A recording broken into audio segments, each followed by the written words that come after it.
This month, Noji come to Port Arthur.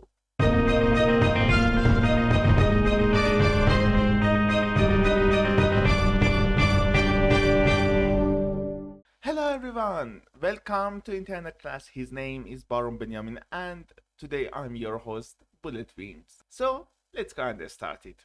Last month we saw how Japanese army made Russians flee in this area, and now current month. Russian retreat and semi-resistance continue, but at 5:15 of 10th July, officially Battle of motienling, aka Matenrei, began with a direct Japanese frontal attack. This attack faltered by 7 o'clock due to strong artillery fire from the Russian positions. However, by 8 o'clock, the Russians found themselves all but encircled by the Japanese flanking attack. 2 hours later, the Russians were in full retreat towards Hsimucheng, aka Hsimu. On 3 July, General Alexei Kuropatkin ordered Stossel to leave Port Arthur by a fast destroyer, but Stossel, which was a child and only a smart Russian commander there, ignored the order, and during the siege of Port Arthur maintained overall command. During 3-4 July, the Russians checked Noji's initial attack by resolute through unsuccessful counterstroke, and they repeated their doughty defense in the face of another Japanese attack on the fortified Green Hills. Despite assistance from the warships, guns in the harbors, the Japanese succeed in breaking through on the night of 27-28 July. During the next 2 days, they forced the defenders to withdraw to an inner line, which had been reinforced in the previous months. The 5 days of fighting cost the Third Army more than 4,000 casualties, which forced Noji to look for a less costly approach. Bayan, the Russian armored cruiser, was further damaged when she hit a mine on 27 July 1904 and eventually was sunk by hits of 280 mm or 11 inches howitzer shells during the siege of Port Arthur. She was raised by the Imperial Japanese Navy Reclamation as the Aso in 1906 and eventually sunk as a target in 1902. Another ship was Chiyoda, the Japanese armored cruiser. On 27th July 1904, she hit a mine in Tache Harbor but was towed to Dalny. Also, it was in this month that Petersburg and the Smolensk, the trade military ships of Russia, passed through the Byzantium Straits and precipitated in the seizure of a British merchant ship in the Red Sea. British government shouted, "What the hell, Ottoman man? Get it? Didn't I told you keep Russian fleet?" Ottoman said, "Yes, but Effendi, I was introduced you to Captain Obvious. He was tell you something important. He's sick, and sick man. What do you expect?" In this month, Akashi Motozero went with Finnish revolutionary Konrad Zeliakus to Switzerland to organize a meeting of Russian dissidents in exile.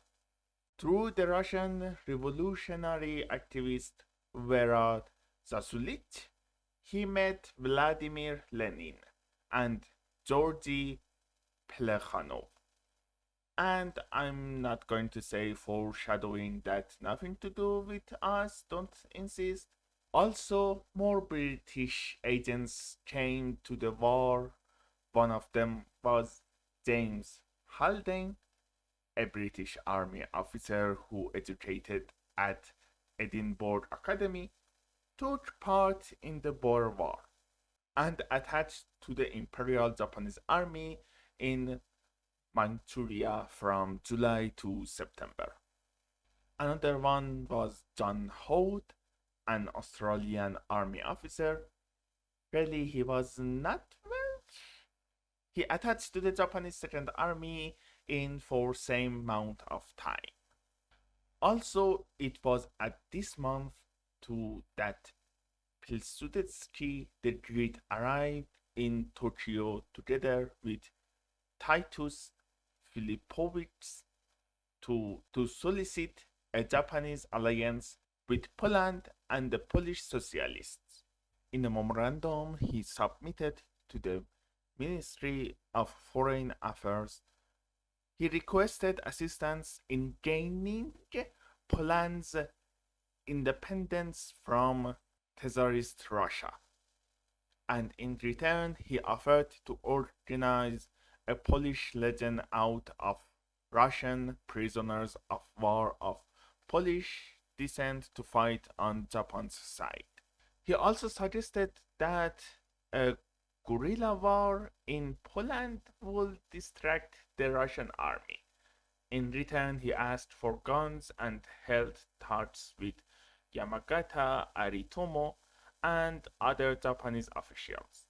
Despite the support of the Japanese diplomat Hayashi Tadasu, the Japanese government was extremely cautious. Under British influence and a strong opposition of Roman Dmowski, it eventually decided to deny him material assistance. On 28 July, Vyacheslav Konstantinovich Plehey, the Russian statesman who served as Interior Minister Assistant. The perpetrator was Igor Sosnov, a terrorist and member of the Social Revolutionary Party, who threw a bomb into Plehey's carriage. Do you need I call Captain Obvious again for describing the Russian situation? On 24-25, near Tashichou, aka Teiseichi-hashi, about 25 kilometers southwest of Hsimucheng, a Tatakai happened. On the Japanese side stood the 3rd, 5th, and 6th divisions of the Japanese Second Army under General Oku Yasukata, and on the Russian side were the 1st Siberian Army Corps under Lieutenant General Georgy Stachelberg, and the 4th Siberian Army Corps under Lieutenant General Nikolai Zarubov. Although the Japanese artillery did not display any apparent advantage, the battle was determined by the night attack of the 5th Division. The following day, the site fell to the Japanese. Casualties amounted to about 1,000 men on each side. After that, another minor land engagement happened. It was fought on 30-31 July 1904 near Hsimucheng, about 20 kilometers southeast of Hsimucheng. On the Japanese side were the 5th and 10th divisions of the Japanese 4th Army under General Nozu Michitsura, as well as a detachment of the 2nd Army. On the Russian side was the 2nd Siberian Army Corps under Lieutenant General Mikhail Zasulich, supported by cavalry units under Lieutenant General Pavel Mishchenko. Although Zasulich's main force held its ground against superior forces, he received an order from General Alexei Kuropatkin to withdraw to Hsimucheng. The casualties were 856 Japanese and 1,550 Russians. I want to end this episode with a weird note. As early as first days of the month, the Japanese Foreign Ministry had prepared an initial draft on the terms of peace and the possibility of a peace agreement between the warring sides. Of course, he calculated with fall of Port Arthur, which, spoiler alert, did not fail soon-ish. But even by including that, I am sure no computer in the world cannot calculate the immense navens which he had for peace. After all, we were talking about the Third Rome as they call themselves. So it was July of 1904, a month with no major battle, so it was boring. I know, but not that boring because some happened. You have to like, subscribe, ring the bell, and spread the knowledge. And if you liked the video, of course, if you didn't, the unlike button, you can see the counter. I hope we will see you all very soon. Bye bye.